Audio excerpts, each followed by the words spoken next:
Todos, começando aí mais uma aula de sinais e sistemas. Antes de mais nada, alguns recados aí. No final da última aula, alguns de vocês apontaram lá que estava com um problema, a atividade disponível no MATLAB Grader estava incompatível. Por razões pessoais, eu não tive tempo de resolver isso ainda na terça-feira à noite. Mas aí na quarta-feira pela manhã, quando eu fui olhar, eu realmente vi que eu tinha copiado o exercício errado ali para aquela atividade. Era um exercício que vocês só vão ter condição de fazer a partir da próxima terça, quando a gente fechar o conteúdo de filtragem analógica. E, tipo assim, por já ser a véspera da data da entrega, eu achei temerário eu querer fazer qualquer correção, sabe? Apesar de estar completamente fora do escopo, um terço dos colegas aí aproximadamente já tinha ido pesquisar por conta própria, já tinha até resolvido o exercício, sabe? Dado o problema por resolvido. E se eu fizesse qualquer modificação aí de última hora, não só podia prejudicar quem já tinha até conseguido fazer, como podia prejudicar as outras pessoas de uma forma geral pela falta de tempo, né? A ideia da avaliação continuada é que vocês têm uma semana inteira para fazer. Se eu fizesse a correção ontem pela manhã, vocês teriam um pouco mais de um dia. Então, sabe, para manter a rotina que estava combinado, a rotina que a gente já tinha acertado, e para manter tudo ok, eu optei por cancelar a atividade. Então, essa semana aí, entre a prova e o nosso retomada de atividades, a gente ficou sem uma atividade programada. Eu já fiz os ajustes lá no Moodle, com uma expectativa então que a gente vai cumprir apenas 7 atividades, né? E aí dessas 7 atividades, vocês já estão com a nota atualizada no Moodle, né? Então teve uma alteração já no cálculo atualizado da média parcial de vocês, porque o número de atividades de avaliação continuada foi subtraído de 1. Então peço aí que vocês acompanhem, né, até o final da tarde de hoje ou início da manhã de amanhã, eu também já devo fazer uma nova atualização das notas no sistema acadêmico, para todo mundo se manter a par do andamento da disciplina. Mas está aí, pessoal, percebi que eu cometi um erro trivial lá na hora de colocar o problema para vocês, só que como já estava muito próximo do fim do prazo, eu decidi cancelar a atividade, que eu achei que ia ser o melhor para todo mundo, aí para evitar desencontros de informações já na véspera da entrega. Beleza, pessoal? Tá. Então vamos iniciar a aula de hoje.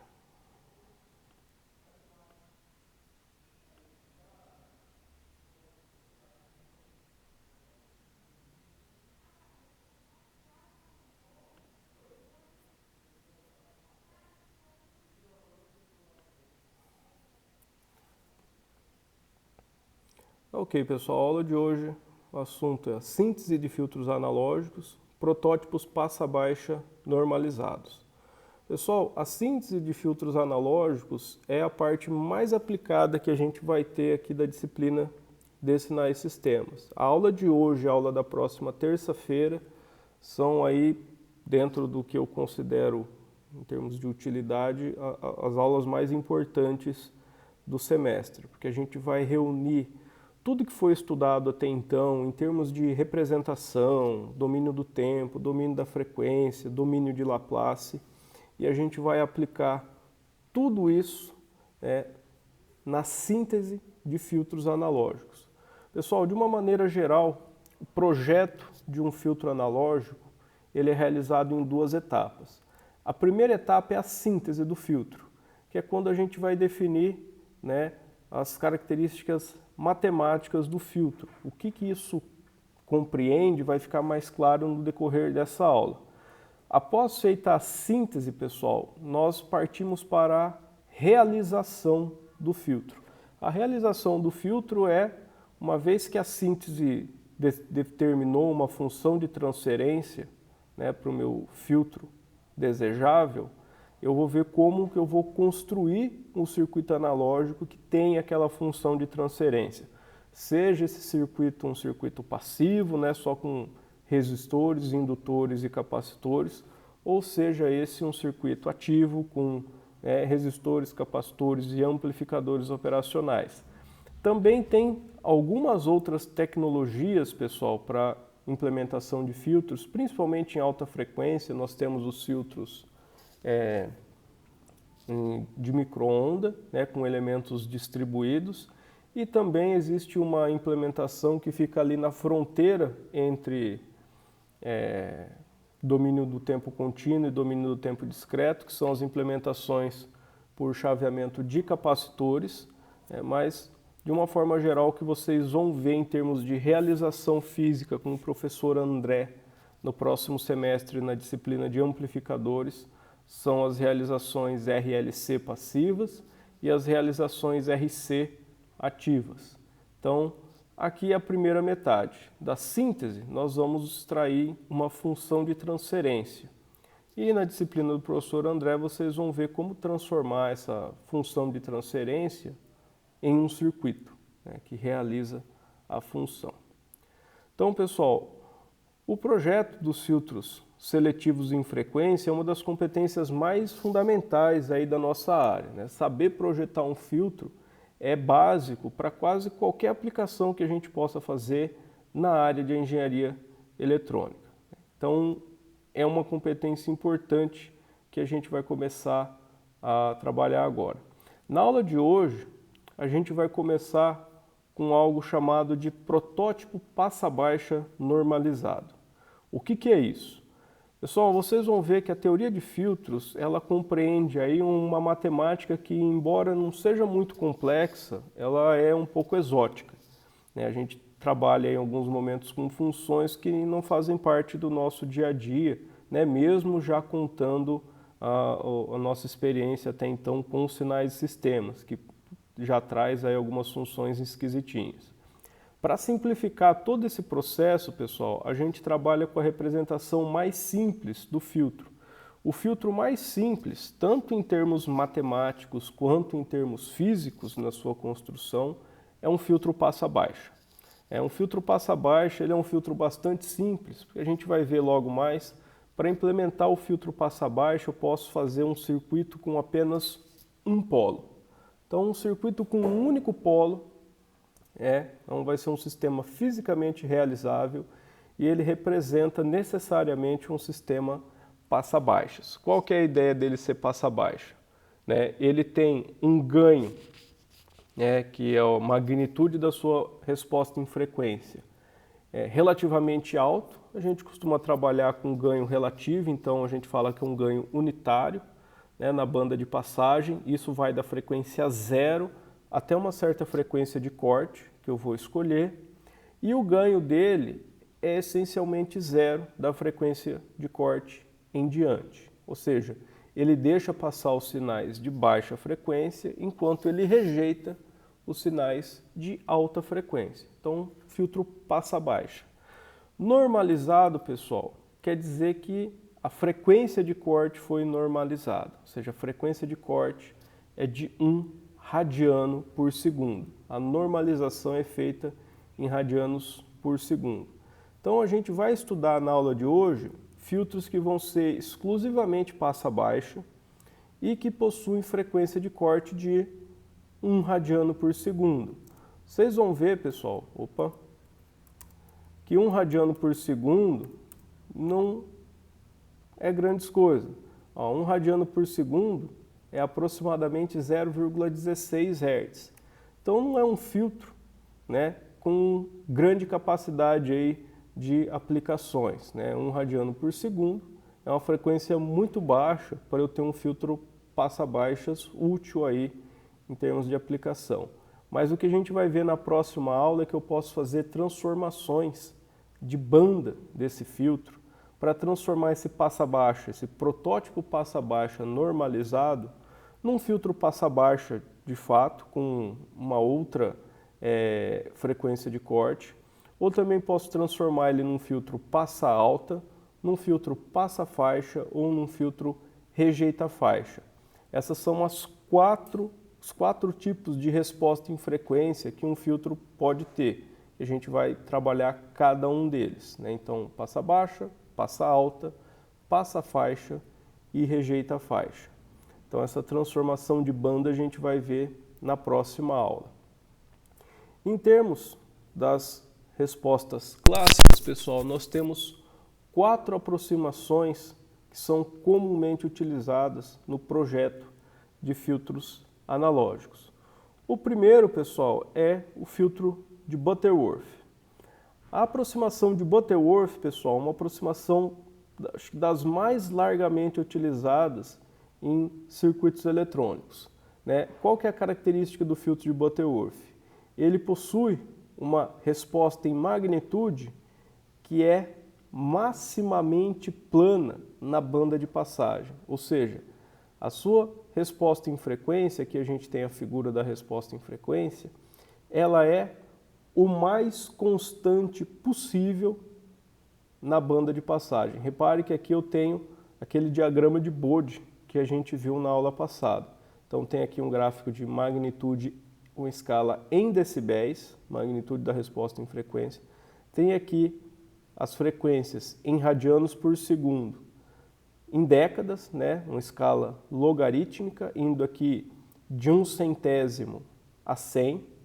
Exatamente aqui no 10 elevado a 0 eu tenho 1 radiano por segundo e a gente percebe, ó, todos os filtros, todas as aproximações têm o mesmo ganho em 1 radiano por segundo.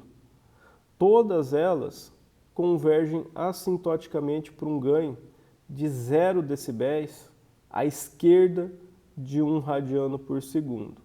Enquanto à direita eu tenho filtros onde o ganho cai mais lentamente ou mais rapidamente.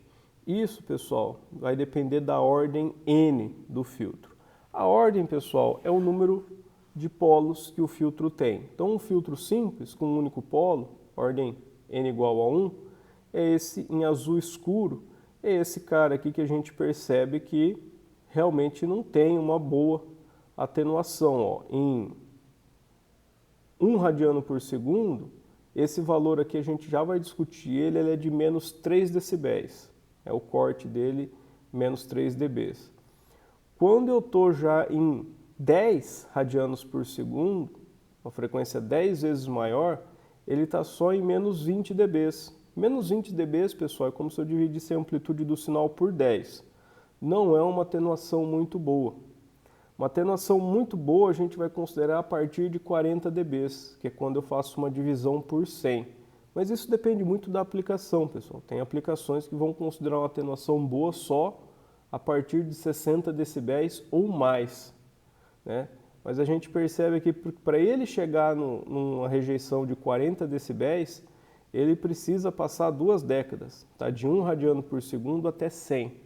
E isso nós vamos ver depois, não é uma solução que vai atender facilmente a critérios de banda de passagem e banda de rejeição em aplicações práticas. A gente vai acabar precisando lançar mão de uma solução de maior ordem. Mas a gente percebe então que o filtro de Butterworth, ele é o mais plano, o mais constante possível na banda de passagem, que é aqui à esquerda, de 1 radiano por segundo. Ele também, pessoal, é globalmente monotônico. Ou seja, a resposta em frequência, que é a resposta em magnitude do filtro de Butterworth, ela não tem oscilações. Ela é uma função estritamente decrescente. A falta de oscilações, pessoal, é considerado muitas vezes como algo desejável num filtro, né? A resposta em magnitude não tem oscilações, em várias aplicações isso é considerado desejável. Então o filtro de Butterworth é uma solução bastante simples, onde eu tenho um filtro onde a banda de passagem é a mais constante possível e a banda de rejeição, né, em nenhum lugar da resposta em frequência eu tenho oscilações. Como que eu digo que ele é maximamente plano? Ele é maximamente plano porque para um filtro de ordem N, as primeiras 2n-1 derivadas da magnitude na origem são 0. Então aqui eu tenho a expressão da magnitude quadrática dele, e se eu calculo a derivada disso daqui Repara que aqui eu tenho uma representação de ordem 2n. O filtro tem ordem n, mas o denominador aqui em termos de ômega está em termos de 2n. Todas as derivadas, pessoal, exceto a última, vão ser zero.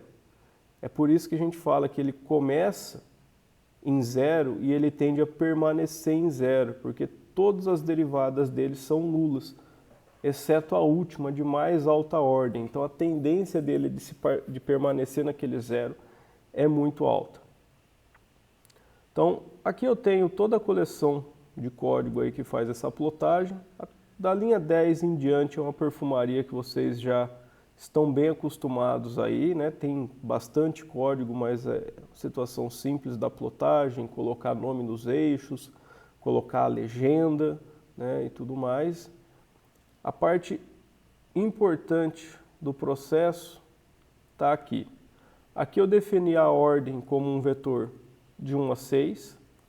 Defini também um espaço logarítmico aí para os valores de frequência ômega, de 10 a menos 2 até 10 a 2, com 1000 pontos.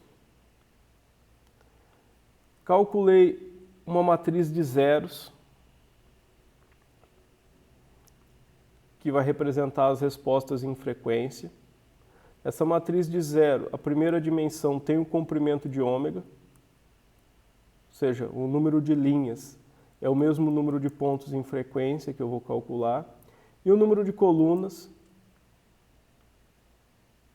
é a quantidade de ordem que eu estou fazendo. Aqui, para ele já iniciar essa matriz corretamente e ter uma execução rápida, eu ainda falei para ele, os valores aí vão ser complexos. Então, aqui é uma opção do comando zeros, que gera uma matriz de zeros, só que não gera zeros reais, gera zeros como esse número complexo aqui para mim, que aqui é como se fosse 1 mais j. Porque daí ele já armazena essa matriz H como uma matriz de ponto flutuante, 64 bits, complexa. Então, a execução disso, como ele não precisa ficar fazendo alocação dinâmica para corrigir cada vez que eu iterar o loop, a execução é bem mais rápida. Então aqui eu tenho um loop, né, onde eu vou iterar os valores de n, onde eu vou calcular um protótipo passo abaixo, com a ordem n de 1 a 6. Aqui z, p e k, ele vai ter os zeros do filtro, os polos do filtro e um ganho. É uma representação lá da função de transferência. Feito isso, eu transformo isso para representação coeficientes de numerador e coeficientes de denominador, usando uma função interna do MATLAB que faz essa conversão. E aí aqui eu calculo a resposta em frequência, usando o comando frex, que é aquele comando que eu falei para vocês darem uma olhada no final da última aula. Então, pego os coeficientes do numerador, os coeficientes do denominador, o eixo de frequências, que eu pedi para ele calcular, e ele calcula para mim, né, para todas as linhas, na iésima coluna, a resposta em frequência desse filtro de primeira ordem. E ele repete isso, né, para essas 6 ordens que eu estou fazendo aqui, e depois imprime tanto a resposta em magnitude quanto a resposta em fase. Aqui, pessoal, na resposta em fase, percebam que eu usei o mesmo comando diff que a gente viu na outra aula, mas aqui o diff é a diferença dos valores. Então, repare, eu tenho a fase, né, calculada pelo arco tangente com os 2 argumentos, só que aí tem esse comando unwrap. O que esse comando unwrap está fazendo? A fase, pessoal, pelo comando arco tangente 2, ela dá uma fase entre mais ou menos π, então entre mais ou menos 180 graus. Conforme a ordem do sistema aumenta, a fase, pessoal, vai ter um deslocamento de fase maior do que esses 360 graus que eu consigo representar. É como se ele desse uma volta completa na fase. O comando unwrap, ele detecta isso. Sempre que ele percebe que a fase pulou de 2π, ela estava convergindo, ele estava lá indo para menos 180 graus, e aí, de repente o próximo valor é mais 180 graus. Então, ao invés de deixar a fase com essa descontinuidade, ele subtrai 2π e continua. Eu tenho uma representação contínua de fase. Então, o unwrap ele ajuda com isso. Porque agora o que eu vou fazer? Esse diff é uma aproximação da derivada da fase. É a derivada aproximada como a primeira diferença dos valores, que eu estou dividindo pela primeira diferença das frequências. Então, isso daqui é uma aproximação numérica da derivada, de forma que eu tenho um gráfico que vai representar para mim o atraso de grupo. Então, esses atrasos de grupos foram calculados numericamente, né, com essa expressão. Obviamente que é um resultado aproximado, mas como eu estou fazendo isso daqui com 1000 pontos, a qualidade do resultado fica muito boa. Percebam que eu tenho uma curva aqui, né, bastante suave, sem nenhum artefato aí de poucos pontos para mostrar. E aqui, pessoal, o atraso de grupo é aquela representação de fase que eu discuti com vocês que vai ser muito útil para a gente. O atraso de grupo, pessoal, basicamente a ideia dele é, quando o atraso de grupo varia, eu tenho uma distorção do sinal. Então a gente percebe que para o filtro de Butterworth, eu tenho atrasos de grupo que são razoavelmente constantes na maior parte da banda de passagem. Só que conforme eu chego próximo da frequência de corte, aqui de 1 radiano por segundo, eu tenho variação nesse atraso de grupo. Para a ordem 1, né, eu tenho um valor menor de variação. Para a ordem 2, eu já começo a perceber que eu tenho um surto, um pico de atraso de grupo. Na ordem 3, esse pico começa a ficar mais pronunciado, e conforme eu aumento a ordem do filtro, o pico de variação do atraso de grupo fica mais pronunciado. Qual que é a ideia aqui? Pessoal, eu só preciso olhar a variação do atraso de grupo na banda de passagem, ou seja, à esquerda de 1 radiano por segundo, que é a parte onde ele deixa o sinal passar. Pouco me importa se o filtro distorce o sinal na banda de rejeição, porque esse sinal está fora da minha faixa de interesse. Então, o importante para mim é a variação no atraso de grupo, aqui à esquerda de 1 radiano por segundo, no protótipo passa abaixo. E aí a gente percebe que a variação do atraso de grupo aumenta com a ordem de N, né, com a ordem do filtro. E aqui a gente tem uma figura de mérito que vai ser muito importante que vocês tenham em mente. Normalmente, quando a gente tem uma resposta em magnitude mais desejável, mais abrupta, por exemplo, o Butterworth de ordem 6 aqui, ele atinge uma atenuação de menos 60 dB, ó, aqui é 1 radiano por segundo, aqui é 2, aqui é 3. Uma frequência um pouquinho maior do que 3 Hz, o filtro de Butterworth de ordem 6 já está com uma atenuação de 60 decibéis. Isso é dividir o sinal por 1000 vezes a amplitude. Então, uma atenuação bastante expressiva. Só que, em compensação também, o atraso de grupo dele, ó, reparem que ele tem um pico, ó, ele começa aqui aproximadamente quase em 4. O valor do atraso de grupo não importa, pessoal, o importante é o quanto ele varia. Ele tem aqui, ele começa um pouquinho abaixo de 4 e o surto dele está acima de 6. Então ele tem uma variação no atraso de grupo de mais de 50%. Isso aqui representa uma distorção dos sinais que vão estar nessa faixa de frequência aqui, onde o atraso de grupo varia. Reparem, aqui abaixo de 0,1 radiano por segundo, o atraso de grupo é praticamente constante, para todos. Então aqui ele não distorce nada. Mas aqui entre 0,1 e 1 radiano por segundo, a gente percebe que eu observo diferentes quantidades de distorção, porque eu tenho variações cada vez maiores do atraso de grupo, conforme a ordem do filtro aumenta. Então esse é um compromisso importante em filtragem. Eu aumento a ordem, eu vou melhorar a resposta em frequência, só que eu vou piorar a resposta em fase. Então é sempre um compromisso entre o que eu preciso da resposta em magnitude e a distorção que eu vou ter por conta da resposta em fase.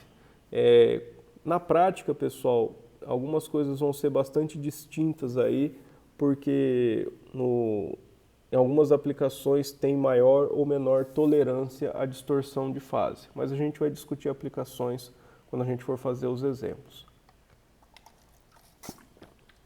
Um último detalhe importante, pessoal, do filtro de Butterworth é que exatamente na frequência de corte, que a gente está considerando aqui de 1 radiano por segundo, o ganho dele é sempre menos 3 dB. Pessoal, menos 3 dB, quando eu olho essa equação aqui para obter o resultado em dB, menos 3 dB, pessoal, corresponde a uma magnitude quadrática de meio, ou seja, metade da potência, ou metade da energia do sinal. Quando eu tiro o quadrado da magnitude, é como se eu estivesse dividindo por raiz de 2, né? É metade da potência, ou 1 sobre raiz de 2 da amplitude. Dividir por raiz de 2, pessoal, 1 sobre raiz de 2 é aproximadamente 0,707. Então esses são valores que vocês vão ver que vão aparecer bastante.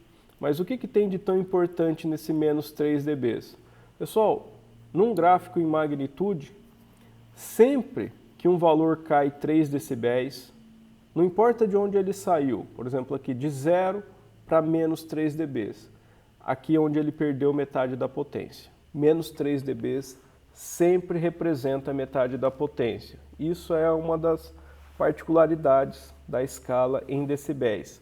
Ah, mas se eu tiver aqui em 10 dB, a hora que eu cair para 7 dB foi metade da potência. Eu posso estar em 100 dB, a hora que eu cair para 97 dB foi metade da potência embora. Então 3 dB sempre representa metade da potência. Então a gente percebe que o critério de corte aqui, ele é arbitrário, mas ele tem uma razão lógica para ser o critério de corte.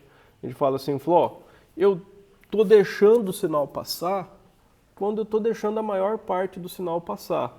Então, se a atenuação é menor do que 3 dB, eu estou deixando passar mais do sinal do que eu estou segurando.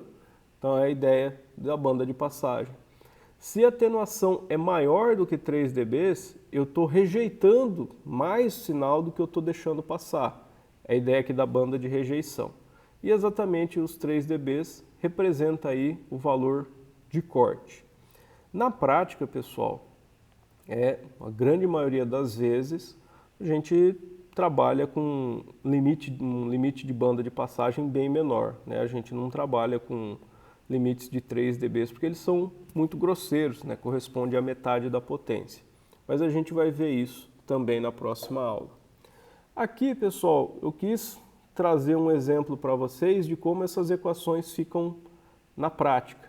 Então aqui eu simplesmente recalculei, né, que a gente fez 6 filtros de Butterworth, de ordem 1 até 6.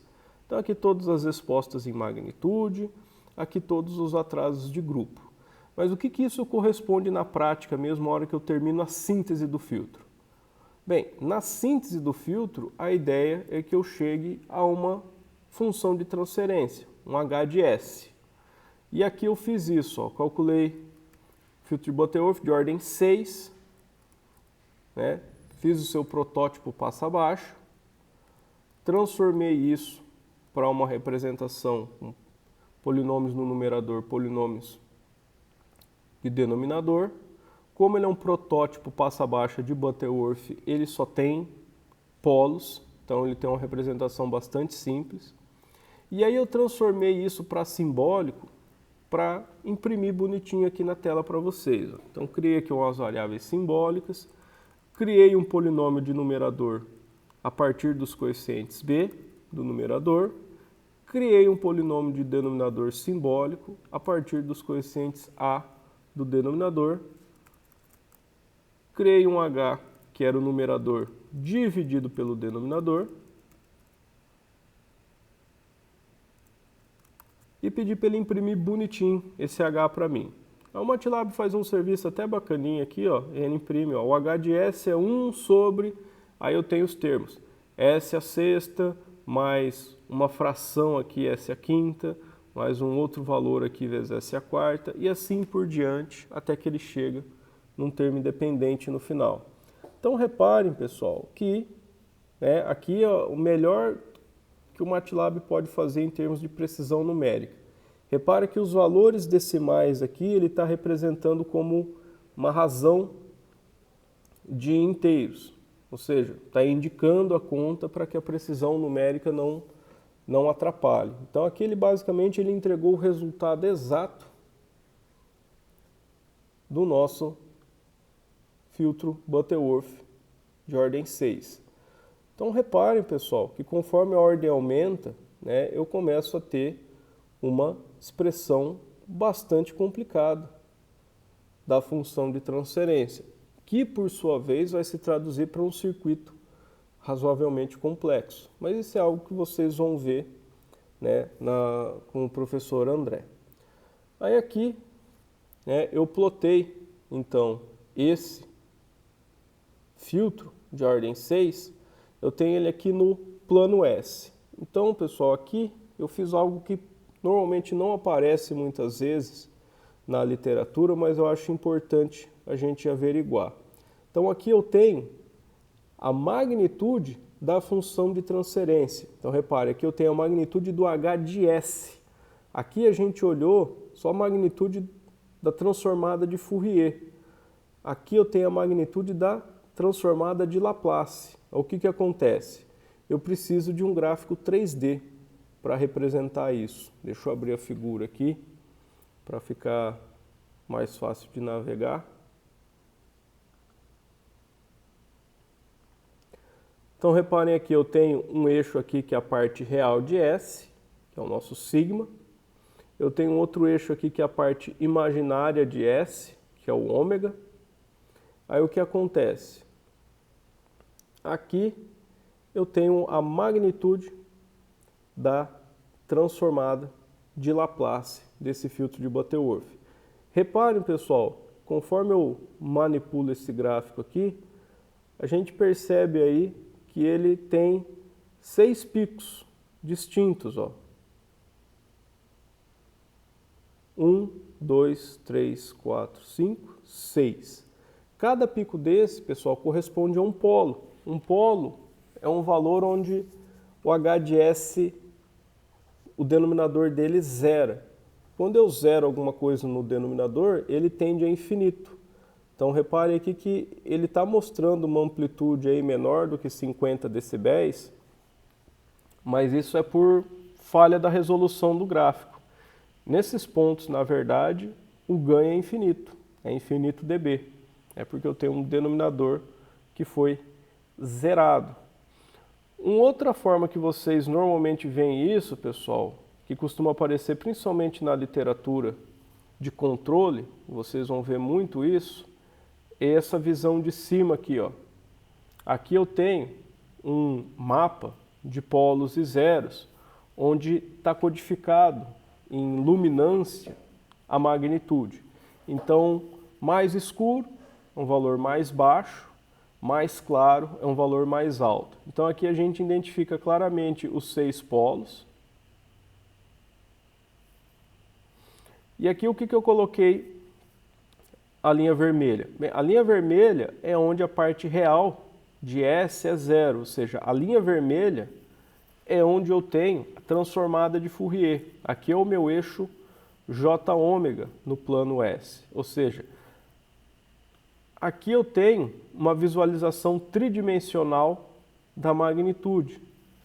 E a linha vermelha representa para mim a transformada de Fourier dentro da transformada de Laplace. De forma que quando eu escondo o eixo em cima de uma projeção.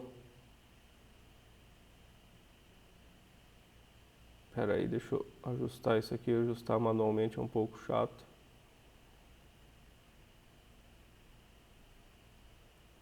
Quase, mas tá aí.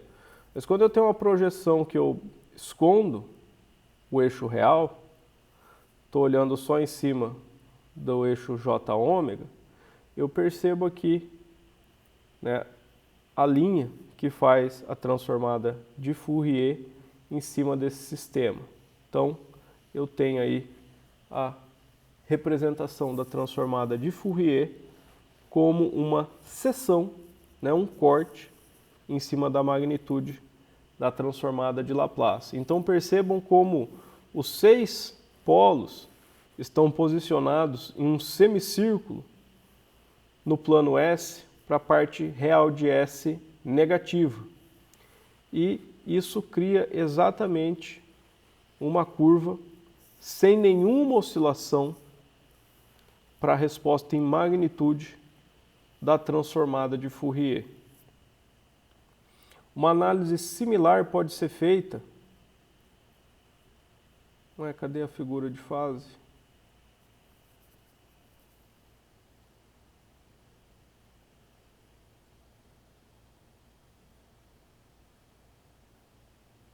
Só deixa eu ver, acho que estão.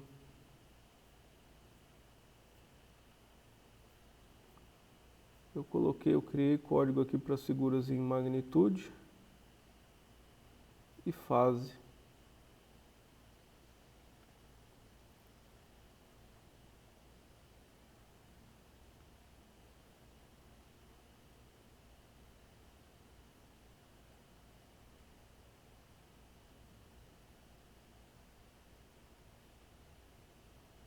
Bom, pessoal, depois eu vou ver, porque tinha um código extra aqui que calculava a resposta em fase. Para mostrar para vocês. Está só a magnitude aqui, né? Mas depois eu vou ver de olhar no material para ver se algum problema com o versionamento do código.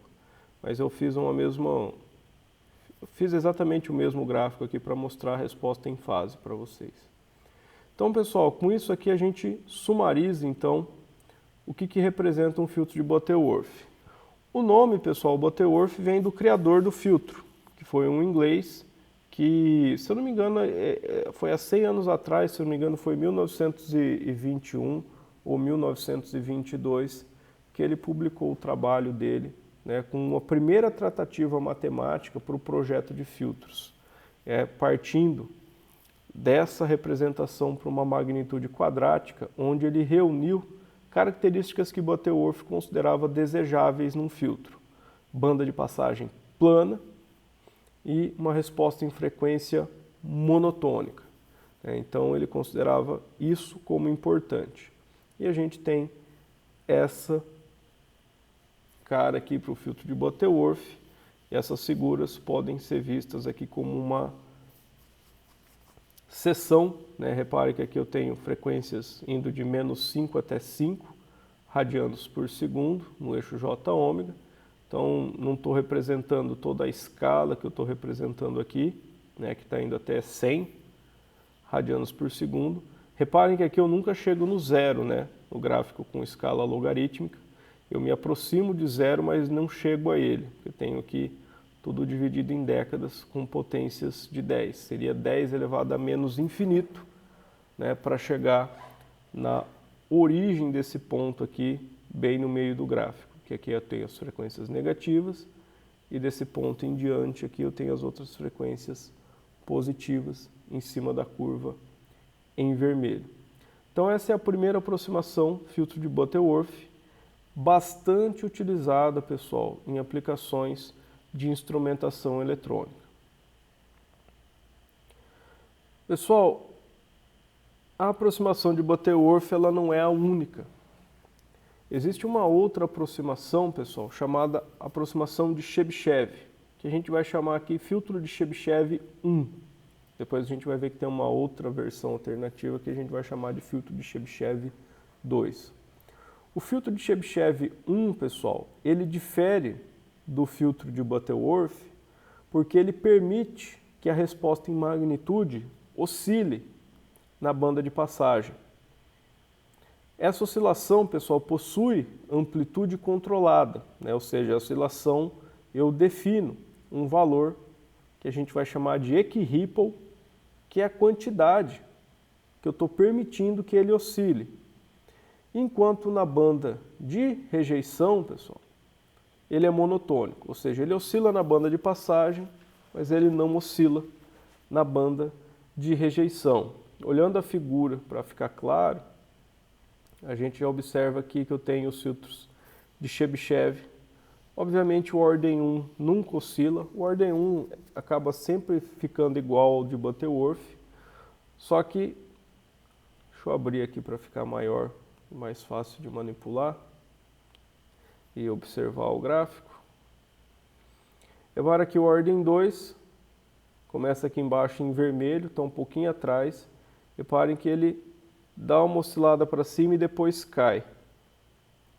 E aqui eu fiz igual eu fiz para o Butterworth, eu fiz até a ordem 6. E aqui embaixo eu tenho os atrasos de grupo. Reparem aqui, pessoal, a gente consegue perceber claramente a diferença quando a gente olha para uma ordem mais alta. O filtro de Butterworth de ordem 6, ele chegou em menos 60 dB para uma frequência um pouquinho maior do que 3 radianos por segundo aqui. Aqui, para o filtro de Chebyshev, ele chega mais ou menos no mesmo lugar com uma ordem 4 apenas. Um filtro de Chebyshev 1, ordem 6, na verdade ele chega a uma atenuação de 60 decibéis antes de 2 radianos por segundo. Ou seja, ele tem um desempenho para uma rejeição de 60 dB mais do que 3 vezes melhor do que o filtro de Butterworth. Essa rapidez com que a resposta em magnitude cai entre dois filtros da mesma ordem, comparar aí um Butterworth de ordem 6 e um Chebyshev 1 de ordem 6, isso, pessoal, é chamado de roll-off, é um termo em inglês, roll-off. Então, o que a gente diz é que o filtro de Chebyshev possui um roll-off mais abrupto do que o filtro de Butterworth. Por quê? Porque ele chega a um valor de atenuação, né, numa dada frequência, para uma ordem, ou seja, para uma complexidade de circuito menor do que o de Butterworth. Então, reparem, se eu preciso que o ganho seja algo em torno ali de menos 60 decibéis, aqui nas vizinhanças de 3 radianos por segundo, em uma aplicação qualquer, o filtro de Butterworth vai precisar ser um filtro de ordem 6, enquanto o filtro de Chebyshev vai precisar ser um filtro de ordem 4. O filtro de ordem 4, pessoal, ele vai ter 2/3 dos componentes de um filtro de ordem 6. Né? Ele é proporcionalmente mais simples de construir, de implementar, e vocês vão ver depois com o professor André, né, várias outras situações, mas incluindo também custos de calibração e ajuste desse filtro. Porque os filtros raramente, né, uma vez que a gente monta ele, raramente eles já começam a funcionar bonitinho como a gente tinha projetado. E a gente tem que colocar ali, às vezes, um potenciômetro, né, um elemento variável de circuito, para fazer ajustes finos aí para ele de fato chegar no ponto de operação que a gente deseja. Aqui a gente está fazendo só matemática. Matemática é fácil, né? A função de transferência eu posso colocar qualquer número. Só que na hora que eu vou traduzir isso para um componente de circuito, vocês já viram isso no laboratório. A gente não tem todos os valores possíveis. A gente tem os valores lá das séries. Para resistores a gente tem até uma riqueza bem grande de componentes com diferentes valores a um custo relativamente baixo, mas para capacitores a conversa já é outra, eu tenho um leque de opções bem menor. Para indutores, se eu estiver trabalhando com uma solução passiva, é ainda pior do que para capacitores. Então, uma coisa é o projeto matemático aqui, outra coisa é o que eu vou construir na prática. Então, é uma sequência de aproximações que eu preciso otimizar para ter um projeto adequado. Então, o filtro de Chebyshev, pessoal, na verdade ele foi desenvolvido por um engenheiro alemão chamado William Cauer, mas ele é chamado de filtro de Chebyshev em homenagem a um matemático russo, como vocês já deviam esperar, um matemático russo do século XIX, que desenvolveu uma equação diferencial distinta, que ele também resolveu, que tem várias aplicações em engenharia, e a solução dela é o polinômio de Chebyshev. O polinômio de Chebyshev está dado aqui, reparem que ele é uma função um pouquinho estranha, né?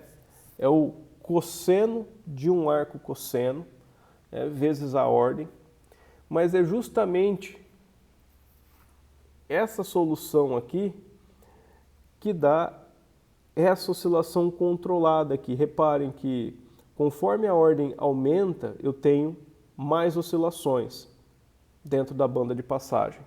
A que mais oscila é a ordem 6. Reparem, ele começa aqui embaixo, aí ele vai ter uma oscilação, vai para 0, aí depois ele vai para o valor de baixo de novo, aí depois ele vai para 0 de novo, vem para baixo, aí uma última vez vai para 0 e cai. Ou seja, ele tem 3 oscilações completas na banda de passagem até que ele cai para a banda de rejeição. Esse número de oscilações é proporcional à ordem. Se a gente acompanhar aqui a ordem 4, que está em roxinho, reparem, ele tem só 2 oscilações. E o vermelho, a ordem 2, ele tem só uma oscilação. A gente também percebe uma outra coisa muito distinta. Os filtros de ordem par começam com um ganho no limite da frequência de corte. Eles começam com um ganho mais baixo do que o 0 dB. Enquanto os filtros de ordem ímpar, eles começam com um ganho ali em 0 dB. Isso aqui, pessoal, vocês também vão ver no próximo semestre com o André, é chamado de perda de inserção. Essa perda de inserção, né, isso aqui costuma ser bem pequeno, pessoal, porque aqui eu fiz isso grande, se eu não me engano eu escolhi 3 dB no gráfico para ser possível de ver as oscilações. Mas isso daqui na prática, pessoal, a gente costuma fazer isso daqui menor do que 1 dB. 0.1 dB ou 0.01 dB são valores bastante típicos. Então, aqui está grande só para vocês poderem visualizar as oscilações. Essa perda de inserção, obviamente, quando essa tolerância aqui é mais baixa, não é algo que a gente precisa se preocupar. Aqui ela está exagerada, mas é para ficar visual aí no gráfico que eu fiz o gráfico, todos os gráficos vão estar com a mesma escala para ser fácil de comparar. Então o filtro de Chebyshev, a gente percebe então que ele tem uma expressão que o formato geral dela é bastante parecido com a magnitude quadrática do filtro de Butterworth. Repare, é uma expressão em termos de uma potência de ômega. Aqui eu tenho então uma expressão em ômega, mas também com uma potência. E eu tenho um outro termo aqui, que é esse termo epsilon. Esse termo epsilon, pessoal, ele representa a quantidade de equiripple, quanto que eu vou deixar ele oscilar. Isso aqui normalmente é definido em termos de um RP em decibéis. A gente vai ver isso também na próxima aula, que é uma quantidade que eu permito que ele oscile na banda de passagem. Então esse RP, ele se traduz para um epsilon numérico. Na hora que eu faço potência para decibéis, traduzo aqui para um epsilon e eu tenho o valor da magnitude quadrática. Uma das formas mais simples de trabalhar com o polinômio de Chebyshev é saber que ele satisfaz uma equação de recursão. Obviamente que eu posso trabalhar com essa forma, as equações trigonométricas, mas eu também posso trabalhar com a forma simplificada deles, onde o polinômio Chebyshev de ordem 0 é 1, o polinômio Chebyshev de ordem 1 é o próprio ômega, o polinômio Chebyshev de ordem n é 2 ômega, polinômio Chebyshev de ordem menos 1, menos o polinômio Chebyshev de ordem menos 2. Então, como eu já tenho 0, já tenho 1 aqui, com essa equação de recursão eu consigo calcular o polinômio Chebyshev de ordem 2, 3, 4 e assim sucessivamente. Então, reparem que o código aqui para gerar as figuras é essencialmente o mesmo que a gente fez antes. Eu só defini aqui um ripple de banda de passagem de 3 decibéis. E a função, ao invés de ser a função que calcula o protótipo passa-baixa de Butterworth, é a função que calcula o protótipo passa-baixa de Chebyshev. Então aqui ele precisa como argumentos a ordem e ele também precisa do ripple da banda de passagem, que codifica aquele fator epsilon ali. Então tem aqui as respostas em magnitude, que a gente já comparou com as de Butterworth e viu que são bem mais abruptas, né? Um filtro com roll-off bem mais rápido. Só que a gente também percebe que essa melhoria na resposta em magnitude que o filtro de Butterworth tem não vem sem um custo. Se a gente comparar os gráficos do atraso de grupo, vocês percebem, está bem fácil perceber comparando aqui. Olha aqui o de Butterworth, ó. O pior é que eu tenho um surto de pouco mais de 50%. Olha aqui o ordem 6 do Chebyshev. Ele parte aqui de um valor aproximadamente 4 e o surto dele está aqui entre 25 e 30. Ou seja, ele ficou aí na verdade, mais de 6 vezes maior. Pessoal, 6 vezes maior, eu saí de um surto de pouco mais de 50% para um surto de 500%. Né? É um valor muito mais alto. Ou seja, a solução de Chebyshev, ela distorce muito mais do que a solução de Butterworth. Então esse é o aspecto importante que a gente tem que olhar a hora que vai escolher entre uma e outra. Né? Não é só olhar a resposta em magnitude. Pela resposta em magnitude, a solução de Chebyshev sempre vai ser uma ordem menor do que a solução de Butterworth. Mas muitas vezes a gente tem que olhar a distorção que a solução de Chebyshev vai aplicar no meu sinal. Ela é tolerável pela minha aplicação? Se ela for, eu uso a solução de Chebyshev, que vai ser mais simples do circuito. Se ela não for, eu vou ter que engolir um filtro mais complicado, mas que não vai destruir o sinal que eu estou tentando representar. Aqui vocês percebem que a solução de Chebyshev 1, também aqui eu estou imprimindo o H de S. Reparem que ela já tem uma certa diferença, né? Ela é da mesma ordem, ordem 6, que a solução de Butterworth em cima, só que agora eu tenho um ganho no numerador, eu tenho um fator independente aqui também no denominador, né? Tem uma representação matemática um pouco mais complicada. Embora o circuito, pessoal, depois vocês vão ver, o circuito, se você tem um circuito que consegue fazer uma solução de Butterworth, variando o valor dos componentes, você chega a uma solução de Chebyshev. Olhando aqui na resposta em magnitude,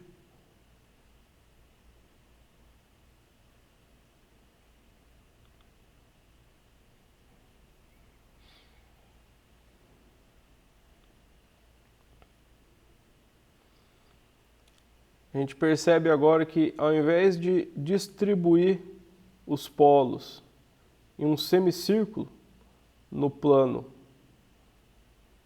S com parte real negativa, agora os polos estão distribuídos como uma elipse, ou seja, os polos foram trazidos um pouco mais próximo, né, do eixo J-ômega, né, que é onde eu tomo uma transformada de Fourier. E é daí que vem as oscilações na banda de passagem. Na hora que eu uso a projeção aqui no valor mais adequado para as coordenadas, ó, eu percebo como os polos estão muito próximos agora, ele está pegando uma parte da oscilação da linha de base.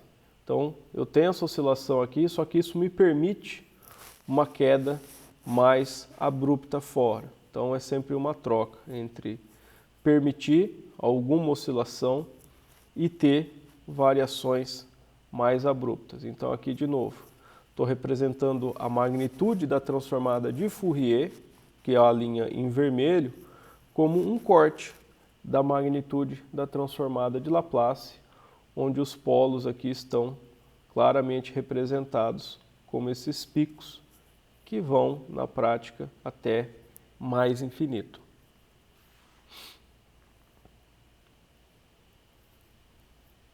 Então, essa é a aproximação de Chebyshev. A aproximação de Chebyshev 2, pessoal, na verdade é uma readequação da aproximação de Chebyshev 1. A ideia é que ele faz o contrário. Ele é monotônico na banda de passagem e ele é equiripple na banda de rejeição.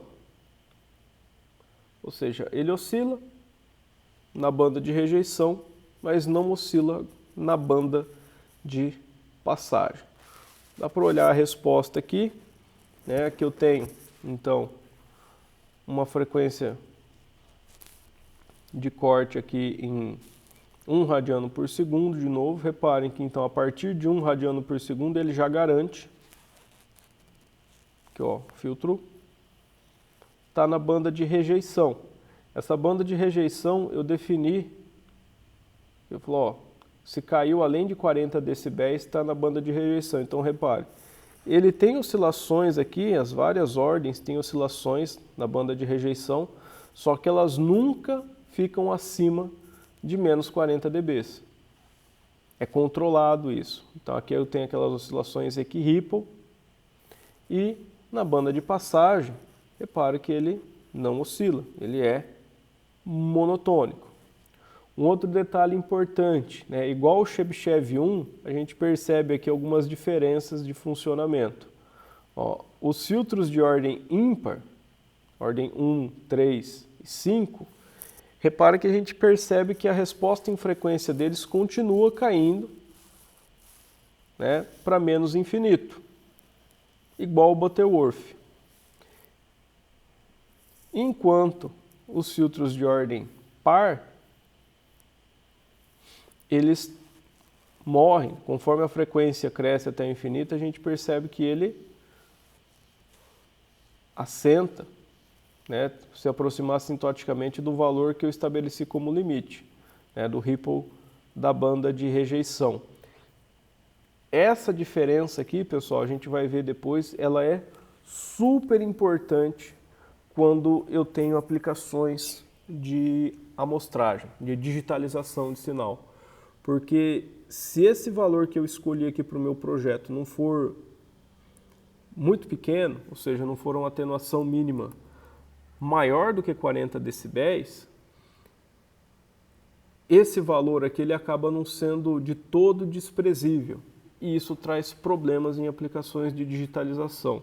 Mas isso é um conteúdo ainda para daqui 2 semanas, ainda é o último conteúdo que a gente vai ver na disciplina. Mas eu quero que vocês atentem aqui que sempre que vocês trabalham com esses filtros que têm oscilação, existe uma diferença muito importante de como eles funcionam, né? Se a ordem é par ou se a ordem é ímpar. Então, no Chebyshev 1, a gente viu as questões de perdas de inserção. No Chebyshev 2, a gente percebe que alguns filtros a frequência vai aumentando e a resposta vai se aproximando de zero, né, cada vez mais próxima de zero. São os de ordem ímpar aqui, que o ganho cai para menos infinito dB, enquanto os de ordem par, eles caem para um valor finito. E isso aqui traz problemas práticos se eu não pensar nisso antes. Repara aqui também, ó, que similarmente, aqui o Chebyshev 2, ele chega em menos 40 dB e 1 radiano por segundo. Mas reparem como ele cai lá de cima bem rápido. Ó. Aqui é 0,9, 0,8, 0,7, 0,6. Está aqui então em 0,6 radianos por segundo, ele estava praticamente no 0 dB já. Então a gente percebe que ele tem uma transição bem rápida. Na verdade, pessoal, exatamente a transição, o roll-off do Chebyshev 1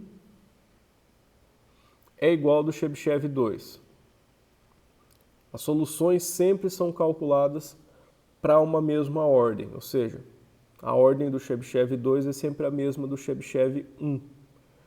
O que muda? Muda, pessoal, na complexidade do circuito. Por exemplo, as oscilações na banda de passagem do Chebyshev 1 causam também aqueles surtos que a gente viu no atraso de grupo, ou seja, a gente tem um filtro que distorce mais do que o Butterworth, se eu for comparar. O Chebyshev 2 ele não tem aquelas oscilações na banda de passagem, as oscilações ficam na banda de rejeição. Como resultado, olha como ele tem, tirando a ordem 1, que não faz nem sentido aqui, mas olhando a ordem 2 em diante, olha como ele tem um atraso de grupo mais comportado, né? Não tão bom quanto o de Butterworth, né? Ainda tem mais variação do que os filtros de Butterworth, só que ele é várias vezes melhor do que o atraso de grupo do Chebyshev 1. Ou seja, a solução de Chebyshev 2 ela vai ter a mesma ordem que a solução de Chebyshev 1, só que menos distorção. Então, a princípio, a gente é levado a acreditar que o filtro de Chebyshev 2 é sempre melhor do que o Chebyshev 1, porque ele vai ser a mesma ordem, então se é a mesma ordem, é a mesma complexidade. E ele vai ser a menor distorção, então ele estraga menos o meu sinal. Só que em termos de realização física, pessoal, não é só isso, porque mesmo um protótipo passa baixa, Chebyshev 2, ele tem zeros. Reparem aqui, pessoal, nessa expressão para o HDS, que até então, se vocês olharem os dois anteriores, o numerador ou era 1 ou era uma constante qualquer.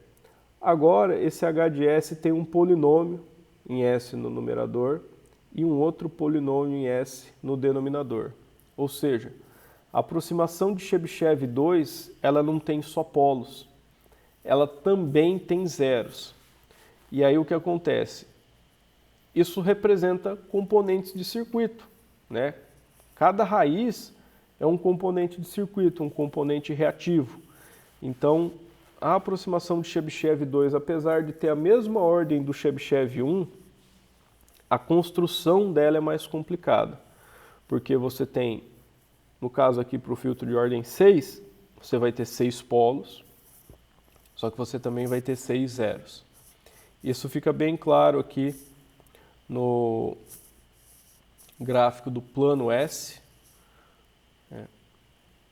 Olhando aqui a magnitude quadrática da função de transferência no plano S, a gente percebe, ali tem os picos, né, com os polos, né, os 6 polos, só que eu também tenho os vales agora,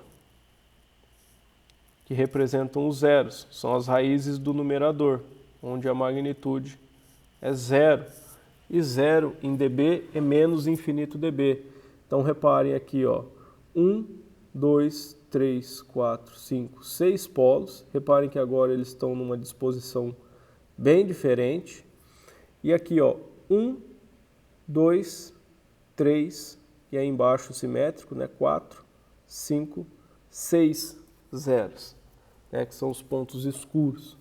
Então são 6 polos e 6 zeros. Os zeros estão exatamente em cima do eixo de frequências, né, são zeros puramente imaginários, mas que dão a cara aí da nossa resposta em magnitude.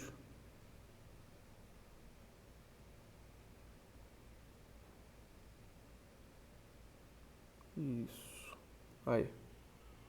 Aqui, por causa de como a figura é feita, eu estou com algumas oclusões aqui da linha vermelha da transformada de Fourier, mas dá para perceber, ó, ela segue um pedaço aqui da magnitude da função de transferência, onde ele ainda não pega nenhuma das oscilações dos polos.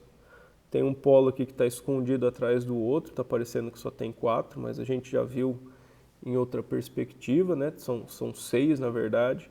E aqui a gente percebe os zeros, ó, que eu tenho 2 zeros bem próximos aqui e aí um mais afastado. Aqui de novo eu estou olhando frequências negativas e aqui eu estou olhando frequências positivas. Aqui, pessoal, do 0 até o 5 é um pedaço, né? É esse pedaço aqui, 0 a 5 aqui, 2, 3, 4, 5. Da curva azul claro, a curva anterior é o que eu estou enxergando aqui. Então, eu pego 1, 2, 3 vales da resposta. Então, todo esse pedaço aqui de 0, aí cai uma vez, cai a segunda, cai a terceira e começa a subir de novo, é o que eu estou vendo ele fazendo aqui, ó. Começa em 0, cai uma vez, cai a segunda, cai a terceira. A princípio ele vai subir até chegar a esse patamar aqui onde os outros estavam, só que não tive alcance aqui na figura para fazer isso. Mas então, o comportamento do filtro de Chebyshev 2. Aqui o Chebyshev 2, né, precisa ser definido, então, um fator de Ripple, só que para a banda de rejeição, que a gente chama de RS, também dado em decibéis. Repara que ele também depende do mesmo polinômio de Chebyshev, só que com um formato bem mais complicado, né, para sua representação. Por último, pessoal, essa é a última aproximação de magnitude, nós temos o filtro elíptico. O filtro elíptico, pessoal, ele também é chamado em alguns lugares da literatura de filtro de Cauer. Ele também foi desenvolvido pelo mesmo engenheiro alemão William Cauer. O Cauer ele trabalhou com muitos filtros na carreira dele. A carreira dele foi curta, porque ele era um alemão durante a Segunda Guerra. Então, apesar dele não estar no exército e tudo mais, quando o exército russo chegou em Berlim, ele foi morto na rua, né, porque eles acharam que ele era um soldado alemão tentando passar desapercebido. Então, já no finalzinho da Segunda Guerra, acho que ele era mais novo do que eu estou com 35 agora, eu acho que ele foi morto com 32 ou 33, alguma coisa assim. Foi morto na rua nos últimos dias da Segunda Guerra Mundial. Então, carreira curta, mas bastante produtiva.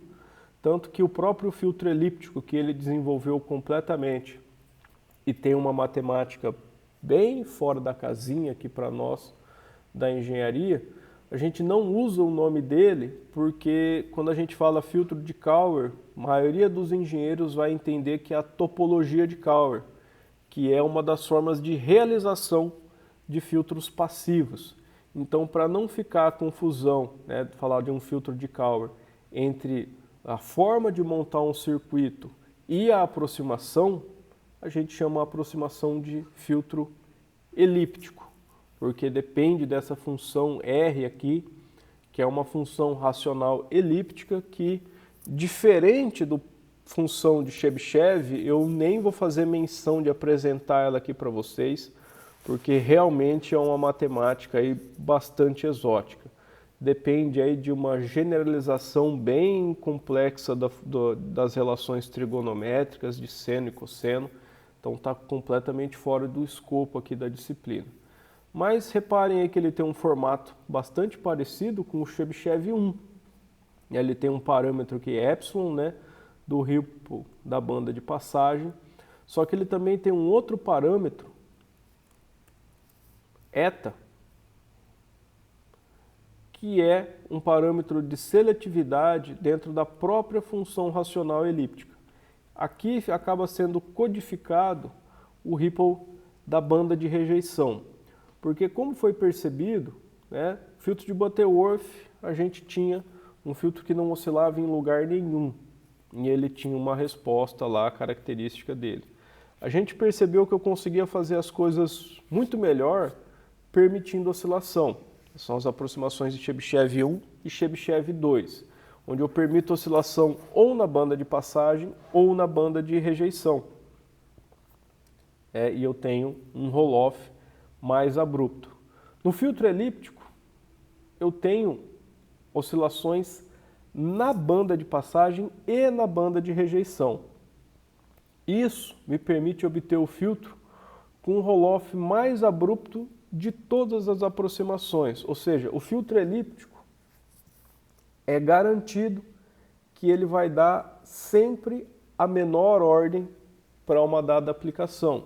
Só que, de novo, pessoal, isso nem sempre se traduz para um circuito mais simples, porque o filtro elíptico, assim como o Chebyshev 2, ele vai ter polos e zeros. Então, é algo que a gente tem que ter em mente também quando a gente trabalha com esses filtros.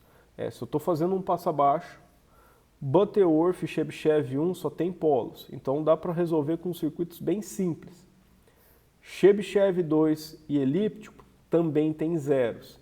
Então a solução elíptica ela tem que ser uma ordem muito mais baixa para valer a pena eu ter que implementar os zeros no circuito também. Se a sua ideia é ter o circuito mais simples possível, as coisas não se traduzem necessariamente para as ordens que a gente está trabalhando. Então, a diferença aqui para o projeto do filtro elíptico é que eu preciso estabelecer tanto uma oscilação da banda de passagem quanto uma oscilação em banda de rejeição. De novo, RP é um valor muito alto na prática, enquanto RS é um valor muito pequeno na prática, de 43, como foi dado aqui. Mas é só para a gente poder visualizar as coisas. Então reparem como eu tenho os filtros aqui oscilando na banda de passagem e na banda de rejeição. Aqui mais uma vez fica claro, deixa eu abrir a figura maior para ficar mais visível. Na maior ordem, como, né, as coisas se comparam. Pessoal, olha aqui o ordem 6, que está em azul claro. Aqui eu tenho 1 radiano por segundo e aqui eu tenho 2. Ou seja, aqui, se eu meço aqui o ponto onde ele passa, pessoal, ele não chegou nem a 1,1 radiano por segundo e ele já caiu, né, os 40 dBs. Né? Ou seja, é um filtro muito abrupto. Né? Isso aqui se aproxima tranquilamente da resposta que a gente fala de um filtro ideal, que é quando eu tenho uma largura zero para a transição, que é quando eu saio da banda de passagem e já estou na banda de rejeição.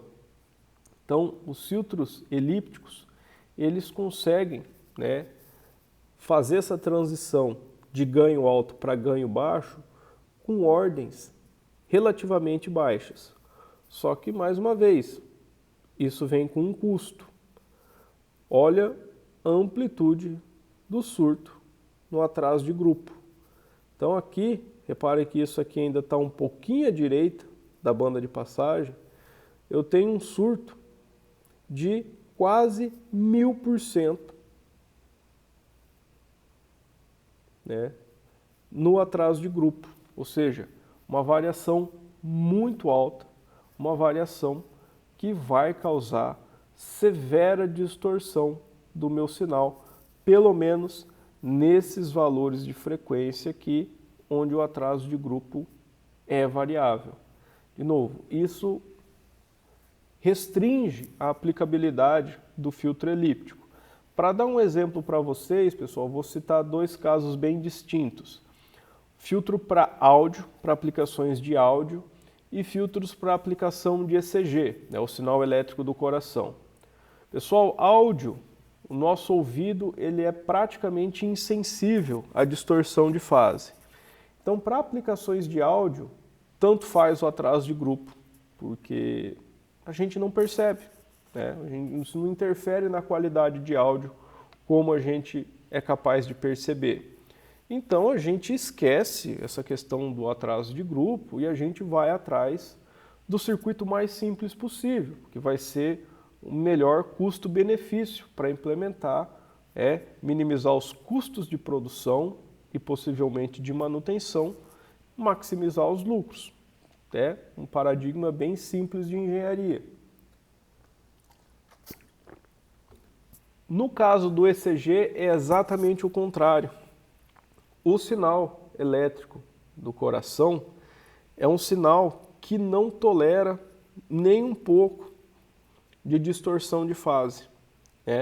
Qualquer distorção de fase ali e eu já destruo o sinal do ECG. Como assim destruo? Eu começo a ter mudanças no formato daquele sinal. Acho que todo mundo aqui já viu um sinal de ECG na televisão, né? Como funciona o monitor. Tem aquele pico bem definido do sinal de ECG que representa a contração ventricular. Aquele pico a gente costuma chamar ele de complexo QRS. É uma característica bem fundamental de um sinal de ECG. Vocês vão ver isso em bastante detalhe nas disciplinas de biomédica. Pessoal, se eu passo um sinal de ECG num filtro com essa distorção de fase aqui desse filtro elíptico, essa distorção de fase, um dos efeitos que ela pode ter é que ela pode dividir aquele pico em dois. Então, ao invés de um pico único, bem distinto, com alta amplitude, eu tenho dois picos, um do lado do outro, né, com amplitude mais baixa, né, ou seja, ele deforma o sinal, né. Deformando um sinal de ECG, a gente praticamente que perde todas as informações contidas ali, sem contar que eu posso realizar um diagnóstico errado. Né? Um médico que vai olhar o resultado de um eletrocardiograma, ele vai olhar ali e falar, tem dois picos no complexo QRS, isso corresponde, na verdade, a um problema cardíaco que, não vou dizer que é de todo comum, mas não é também nenhuma doença rara, mas que possui um tratamento e tudo mais, inclusive com intervenção cirúrgica para corrigir. Obviamente que isso não pode ser atribuído a uma falha de equipamento, né? Você tem que garantir que aquele pico duplo é um problema na sinalização cardíaca do coração mesmo, e não um problema de instrumento, né? Porque isso afeta, obviamente, a própria razão da gente tomar essas medidas, né, e de ter toda a área de engenharia biomédica bem estabelecida como a gente tem hoje.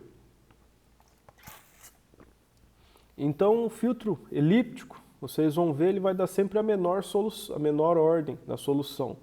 Mas lembrem-se sempre, isso não necessariamente reflete no circuito mais simples. Reparem aqui como eu tenho um polinômio em S no numerador e um polinômio em S no denominador, ambos de ordem 6. Então tenho 6 polos e 6 zeros para implementar, enquanto um Butterworth eu só teria 6 polos. E também tem a questão da distorção de fase. Mais uma vez aqui,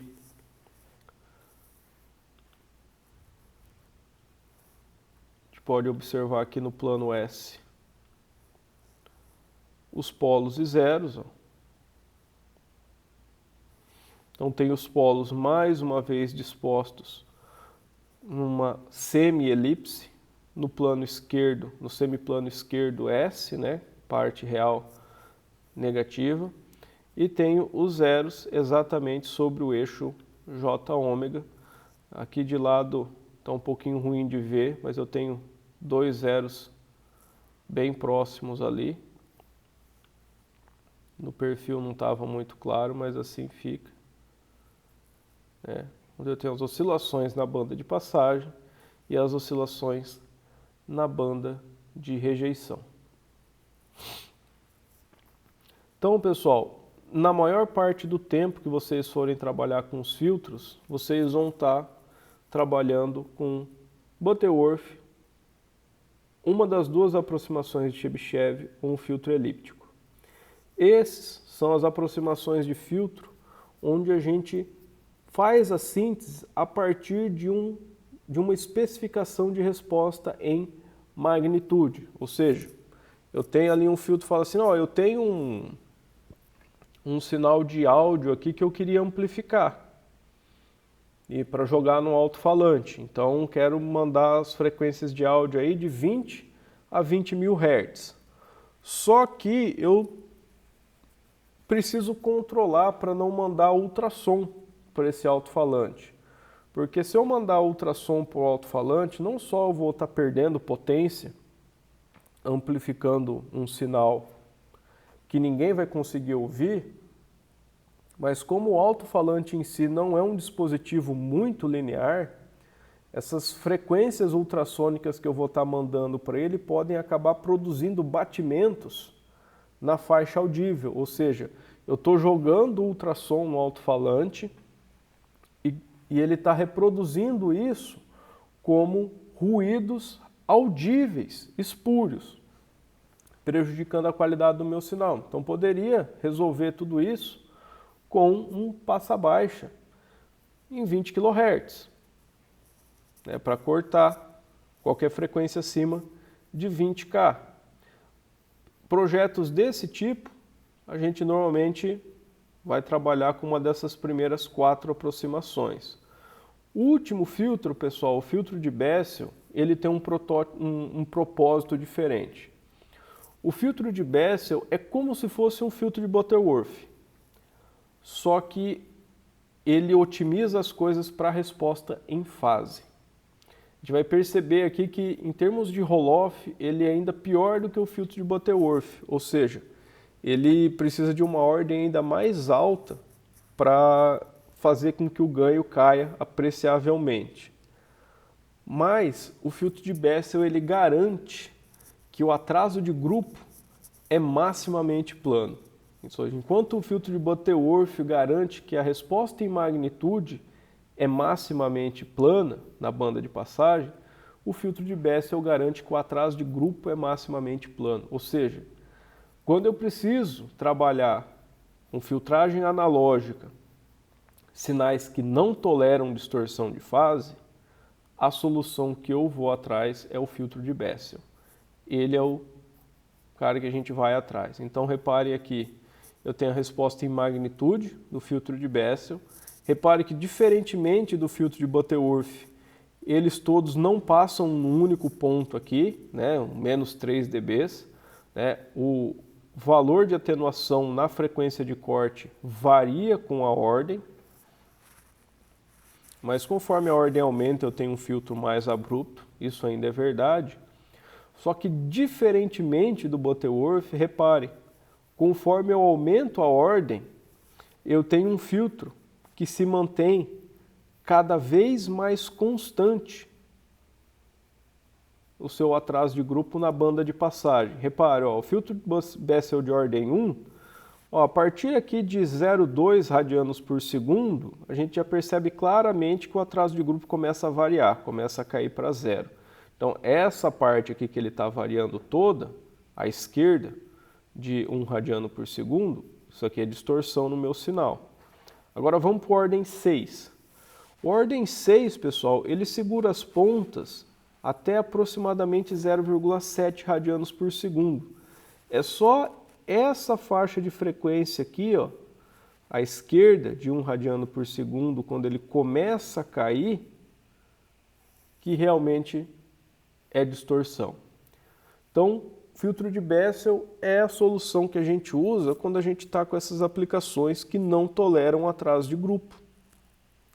Um outro exemplo muito importante, aqui cada vez que eu conto essa história eu fico esperando um ano que ela não vai servir mais, porque é uma história, querendo ou não, muito da minha geração, né?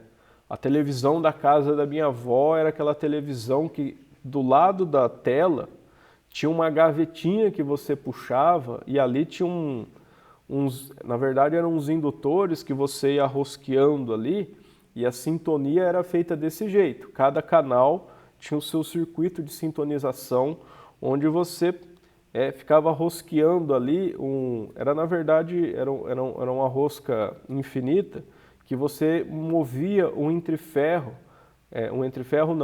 material de núcleo ferromagnético, para dentro ou para fora de um indutor. Conforme você ia rosqueando ele mais para dentro ou mais para fora, você mudava a indutância e aí você mudava a frequência de sintonia.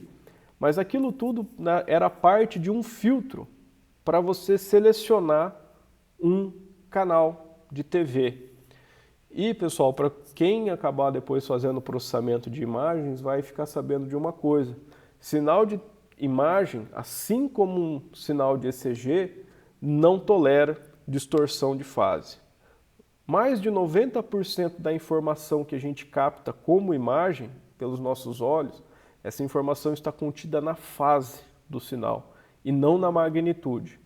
Então, circuitos de televisão, por exemplo, eram quase sempre filtros de Bessel, né, que iam trabalhar o sinal ali, a magnitude, dentro do melhor que ele conseguia fazer, só que o mais importante, ele preservava o máximo possível da fase. Então, filtros de Bessel têm essa característica. A diferença de um filtro de Bessel é que eu não consigo projetar ele para uma certa resposta desejada. Não, o processo é iterativo. Você vai mudando a ordem, por exemplo, assim, ele não está atenuando muito, então aumenta a ordem desse que você calculou, né, e verifica se o novo filtro com a ordem maior atende. Os outros filtros a gente vai ver na próxima aula, ele tem todas as equações, tudo certinho, para falar, essa especificação aqui, então essa especificação vai sair um filtro de Butterworth de ordem 8, um filtro Chebyshev de ordem 4 e um filtro elíptico de ordem 2. Vocês vão ver que normalmente eles têm essa relação entre eles. A ordem de Butterworth para a ordem de Chebyshev vai cair aproximadamente na metade. E de Chebyshev para elíptico vai cair aproximadamente na metade de novo. O filtro de Bessel, para ele ter uma resposta similar à de Butterworth, ele vai precisar de uma ordem ainda maior que a de Butterworth. Só que se você precisa preservar a fase, se você precisa do atraso de grupo constante, em termos de filtragem analógica, ele é a única opção que você tem. Tem outras aproximações e tudo mais, mas o filtro de Bessel é a mais comum. A outra aproximação que também faz isso é o filtro gaussiano, mas o fator de shaping do Bessel é mais comum, tanto que a gente tem bem mais ferramentas para projetos de filtro de Bessel do que para filtro gaussiano. O gaussiano, até onde eu pude pesquisar já, ele é uma curiosidade. Alguns livros trazem, mas eu nunca vi nenhuma aplicação comercialmente relevante que utiliza filtros gaussianos. Então, eu me restringi aqui a coisas que a gente realmente encontra na prática de fato, que são filtros de Butterworth, Chebyshev 1, Chebyshev 2, elíptico e de Bessel. Lembrando que o de Bessel aqui tem uma proposta bem distinta da dos outros 4.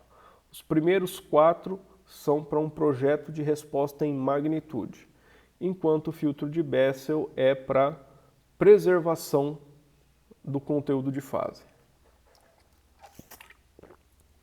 Pessoal, eu sei que são muitos nomes, eu sei que num primeiro momento parece que você começou a ler Game of Thrones pela primeira vez, mas são nomes bastante comuns aí da nossa literatura, são nomes que aparecem em várias aplicações, que vocês vão se habituando com eles com o passar do tempo.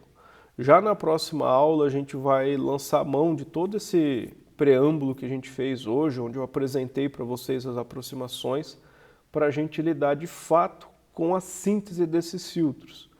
Isso, pessoal, infelizmente hoje é algo que é feito em dois momentos, porque a gente fazer a síntese agora, e aí só no ano que vem, na disciplina do professor André, que vocês vão pegar essas funções de transferência e transformar num circuito e ver o resultado final. A gente vai resolver isso, né, para o novo currículo, né, vai ser uma única disciplina de filtragem analógica para não quebrar as coisas no meio assim, mas por hora hoje, né, com o PPC atual do curso, é como a gente está, né, essa abordagem quebrada. Então um monte de coisa que vocês viram em MMA, aí mais algumas coisas que vocês viram agora comigo ensinar esses temas, e aí vocês vão aplicar isso semestre que vem com o professor André, só nessa ideia de filtragem, fora as várias outras aplicações onde as coisas também estão meio quebradas aqui. O que vocês veem agora ensinar esses temas comigo a respeito de transformada, aplicações de transformada de Fourier, que por sinal vocês estudarem MMA e que depois vocês só vão aplicar lá em Fundamentos de Comunicação daqui 2 semestres com o professor Roberto Kraus. Então tem várias coisas aí que precisam ser trazidas mais próximo, mas são problemas estruturais que a gente só consegue resolver com o PPC novo. Professor. Oi, Marcelo. E na prática, a síntese desses 4 protótipos aí de filtros são todos realizados se resume em circuitos RC, RCL? Então, vai depender. É um assunto mesmo de amplificadores que vocês vão ter com o professor André, mas só para adiantar. Dependendo da faixa de frequência que você quer trabalhar, tem uma tecnologia mais apropriada. Por exemplo, se você estiver trabalhando com áudio em termos de circuitaria elétrica, frequências de áudio são frequências baixas. Então, você não consegue trabalhar com circuitos passivos, porque os indutores, os capacitores ficam muito grandes. E isso ou não é viável economicamente, ou às vezes nem existe de fato, né, certas dimensões para alguns componentes. Então, para circuitos passivos, normalmente é quando a gente trabalha em frequências mais altas, sabe? Centenas de kilohertz, às vezes até alguns megahertz, aí a gente trabalha tranquilo com circuitos RLC, porque eles operam bem, vão ter componentes de tamanhos razoáveis ali nessa faixa de frequência. Para circuitos com amplificadores e resistores e capacitores, os circuitos ativos, normalmente a gente trabalha com frequências abaixo de alguns poucos megahertz. Por quê? De novo, né, os valores de capacitor são limitados e também tem a questão da banda de resposta dos amplificadores operacionais, né? Se eu quiser dar um ganho efetivo, eu tenho que olhar, não sei se vocês já estudaram amplificadores operacionais mais a fundo, mas ele tem uma figura de mérito que é a medida dele de ganho vezes banda, né, que é um valor constante para um amplificador. Se eu faço, por exemplo, o amplificador operacional mais clássico lá, aquele 741, a frequência de corte dele é de 1 MHz, ou seja, em 1 MHz o máximo ganho que ele consegue dar é 1. Então ele não consegue dar nenhum ganho para frequências acima de 1 MHz. Então para eu poder trabalhar com o 741 e ainda ter ganho, eu preciso trabalhar com frequências mais baixas. Hoje a gente tem amplificadores operacionais bem melhores, né? O 741, se eu não me engano, é um circuito da década de 60 ou de 70, lá dos primórdios dos circuitos integrados comerciais. Mas é ainda uma preocupação importante. E a gente tem um limite superior, onde a partir de um certo momento a gente não tem mais eletrônica ativa que funciona. Então a gente trabalha, nesse caso, com circuitos passivos RLC. Quando eu trabalho com frequências muito altas mesmo, na faixa de gigahertz, eu já nem tenho mais essa ideia de resistor, capacitor e indutor. Aí a gente entra naquela faixa que vocês devem ter visto em eletromag de circuitos distribuídos, né? A próprio, tipo assim, se eu pego um resistor desses que tem no laboratório com as perninhas, o próprio formato de como eu curvei a perninha daquele resistor, ele já cria um outro componente eletrônico, quando eu trabalho com frequências muito altas. Então a gente tem essa outra dinâmica, que são os circuitos de radiofrequência. Só que quando eu quero trabalhar com frequências muito baixas mesmo, é muito interessante trabalhar com circuitos digitais, né? Porque os circuitos, filtragem digital não tem nenhum problema de dimensão de componente, nada disso, para sinais ali de baixíssima frequência. É por isso que certas aplicações como sismologia só evoluíram e foram, na verdade, um grande propulsor para os primeiros desenvolvimentos de tecnologia digital. Porque se eu pego os sinais de vibração de solo para estudos de terremoto, estudos de prospecção de petróleo, por aí vai, todo o conteúdo do sinal está abaixo de 1 Hz. Não tinha como processar isso com circuito analógico, né? De nenhuma forma. A única forma de você conseguir trabalhar esses sinais são com sistemas digitais, que não tem problema para operar em baixíssimas frequências. Então, dependendo da faixa de frequência, você cai numa implementação física, e não ao contrário, né? Dependendo da faixa de frequência, você tem uma escolha de implementação, e aí nessa escolha de implementação, pelas mais variadas razões, você pode escolher um filtro Butterworth, Chebyshev, elíptico ou de Bessel, se for a situação pedir. Ou seja, o que eu quis dizer é que para trabalhar com esses dispositivos analógicos, né, teria sempre que ser em alta frequência. Você tem que estar trabalhando com frequências aí a partir de alguns kilohertz para ser viável trabalhar com filtragem analógica. Se for para baixo, aí a dimensão do dispositivo vai aumentando. Porque, tipo assim, a gente tem capacitores de 1000 microfarads, 1 milifarad? Tem. Só que só tem aqueles eletrolíticos, e aqueles capacitores eletrolíticos, eles não são bons para filtragem, eles têm várias questões da sua construção que não deixam eles bons para aplicações de filtragem. Eles são excelentes para aplicações de eletrônica de potência, por exemplo, não tem melhor. Mas para filtragem, não. Para filtragem eles têm problemas lá que atrapalham o funcionamento do circuito. E na filtragem você está sempre pensando em cerâmica? Olha, o cerâmico é o melhor, de longe, mas os de tântalo e poliestireno também são muito aplicados.